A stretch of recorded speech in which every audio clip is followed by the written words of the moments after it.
Hey, it's Tanya Taylor of Grow Your Wealth TV. Do you ever wonder about the everyday habits of millionaires? Well, in this video, I'm going to be sharing with you 5 habits of everyday millionaires. These are very practical things that you can put in place right now so that if you aspire to become a millionaire, which I hope you do, that you can become a millionaire as well. If you're new to my channel is about saving, reducing debt, investing, and having a sound financial plan so that you can retire worry free.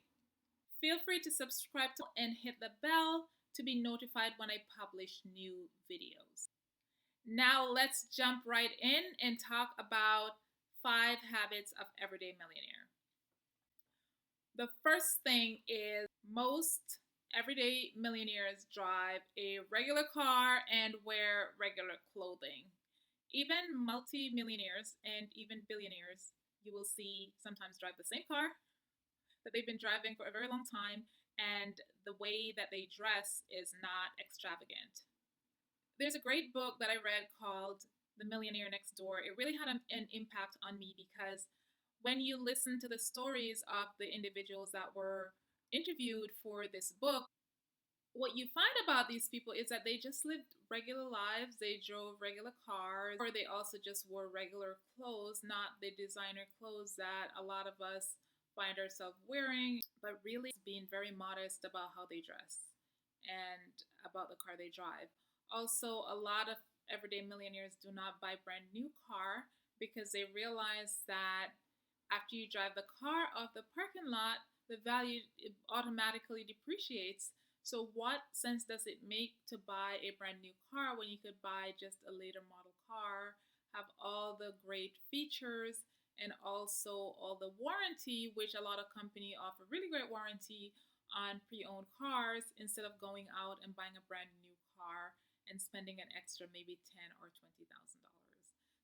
The second thing is that you want to have good financial advice. So you want to have a good financial coach, you want to have a good tax accountant, because those individuals can really help you to see things that you might not be able to see on your own and help you to plan and strategize so that you can have the most effective tax planning in place. A lot of times people don't realize that they are literally, I like to use this phrase, throwing money down the drain or flushing money down the toilet because of a plan that they adopted. Whereas if they just made some very simple strategic moves, even present time, or moves for the future, then they could save thousands of dollars. The opportunity cost of not making those decisions could cost you in the long run. And people don't think about opportunity cost, but it's a real thing. And we give up a lot sometimes by not sitting down and planning or working with someone to come up with some strategies around what we can be doing now to impact us in the future, or what we can be doing now to impact us now as well. Simple things like paying in your 401k plan to reduce your current tax liability, or taking advantage of your flex spending at work if you have a child, your dependent care expenses, so that you're reducing your tax liability right away. So when you have an accountant, a tax accountant that you actually sit and plan your tax strategy with, as opposed to just going and giving them your tax return to do, that could make a big difference for you. Also, if you have a financial coach, you can actually sit with that person and plan out long term what your goals are, what you should be invested in, how you're protecting your investment. And so over time, you will have that sort of framework in place that you are using to guide you in your everyday life. Number 3 is to have a budget, or if you don't want to call it a budget, have some sort of cash flow management plan in place.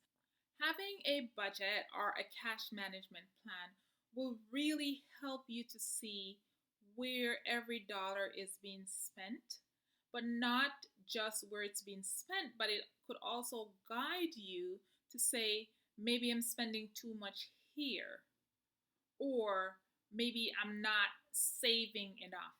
When you have nothing to look at, it's like going somewhere and not having a GPS and you're just driving around in a circle, and you figure that eventually you'll get there and hopefully you'll get there, but it's going to take you so long. Whereas if you have that plan in place and you can see where to course correct, then you're going to correct yourself and you're going to keep moving. Number four is to avoid excessive debt. So I don't want to say to somebody never have credit card debt, because we live in the real world and we do sometimes get into debt, but it's a matter of figuring out how to navigate it and understanding what the debt is for. So if you have an emergency plan, then you're not going to automatically go to your credit card if something unexpected were to arise, because you would be able to go to that emergency fund. But let's say you need to use your credit card for whatever reason. Hopefully, it's not to pay for a vacation that you can't afford, but it might be your car broke down or just whatever it is that you're going to pay for with your credit card. You want to be disciplined enough to plan how you're going to pay it off. You also don't just want to take credit cards and just start charging things that you don't necessarily need, because ultimately at some point it's going to catch up to you. So everyday millionaires, they try to stay out of debt. Doesn't mean that they don't have credit card debt here and there. It doesn't mean that they may not have a car note, but it means that they are strategically planning each of these debt that they're going to take on, and also strategically planning how they're going to pay it off. Also thinking about what's the minimum interest that I'm going to be paying on this debt, because your debt is going to cost you. So what's your cost of capital? And a lot of times that could deter you. If you're going to be paying a high interest rate, you might say, oh no, I'm not going to take that on. If you're going to go into a store because they have a sale and the interest rate is going to be 25%, and you know that you're not going to be able to pay that off in the next 30 days, then it's going to deter you from purchasing it. So you want to be mindful of that. You always want to be mindful, if you're getting a credit card, to understand what the interest rate is. And if you know that you're not going to be able to pay off an expense, then think about how you can plan for that expense so that you can pay for it without getting into debt. Does that make sense to you? Comment below and let me know. And the last thing that I want to say, like for everyday millionaires, is that if they're intentional about what they do. So number 5 is just being intentional with your money, whether it is knowing that if you have X dollars, you're going to automatically take a portion of it. And let's just use numbers. Let's say you say, every time I get my earnings in, whether you're self-employed or you work for someone, you're going to pay yourself 10 to 15%. And then you might say, I'm going to take 5% and I'm going to put that towards a charity because that's important to me. Some people who are religious, they pay what's called tithes, and some people pay up to 10% or even more. So you might be intentional where you say, this is what I'm going to do with my money. And then I'm going to allocate the rest of it to my expenses. But even with that, they're still being intentional because they're not getting themselves into unnecessary expenses while they are going through their everyday life. So as I mentioned before, they may not buy a brand new car. They're not going to the designer store to shop.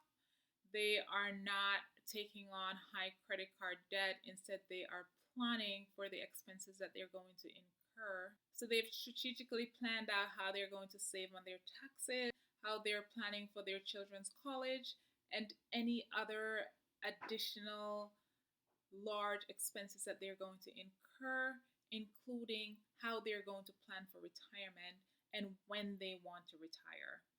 So those are just 5 things that Everyday Millionaire does. There are a lot more, but these are broad enough that they could capture a lot of things, and these are also simple enough that you can apply to your everyday life so that you can also become an everyday millionaire as well. If you like my content, subscribe to my channel. Check out all of my other videos that I have on retirement and on investing, and I will see you in the next video.